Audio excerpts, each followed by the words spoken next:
sniper spotted a landmine but pretended not to notice and stepped over it. As a result, the teammate behind him stepped right on it. Frozen with fear at the pressure-activated mine underfoot, the teammate kept pleading with the sniper for help, but the sniper drew his pistol, warning him not to make any sudden moves, then slowly walked away, leaving behind the teammate who had once oppressed him. The sniper then went alone to hunt the U.S. Navigator. Meanwhile, the Navigator was already surrounded by a large number of armed men. He had no time to think and began a desperate escape.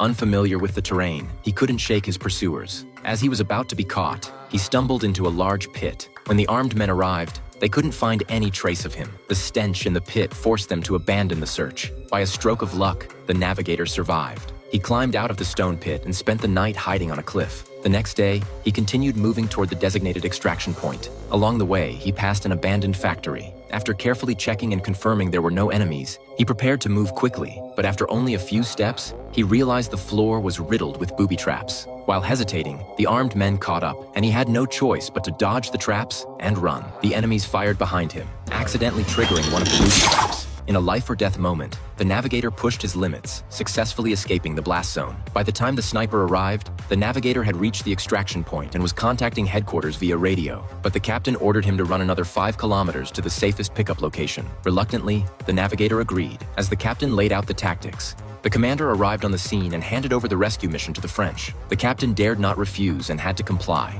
Since they couldn't catch the Navigator, the military claimed on television. They said they had captured 2 pilots who violated the no-fly zone. The commander was misled by this false information. To avoid conflict, he canceled the rescue operation and ordered the helicopters back to base. When the Navigator reached the extraction point, he saw the helicopter turning away. He frantically fired shots into the air for help but got no response. In despair, he noticed a sculpture on a nearby hill. He remembered it was the very spot where he had crashed. He immediately climbed the hilltop, found the ejection seat, and repaired the locator transmitter. At that time, the aircraft carrier received the signal. The captain concluded the Navigator was still alive and decided to ignore the commander, personally leading the rescue. 3 helicopters quickly took off from the deck, heading for the crash site. At the same time, the sniper pursuing the Navigator also arrived. Looking through his scope, he saw nothing, so he approached for a closer look. Unexpectedly, it was a trap. The Navigator suddenly emerged from the snow, taking out the sniper and avenging his comrades. The gunfire attracted the enemy's main force. Tanks and armored vehicles launched an attack on the Navigator.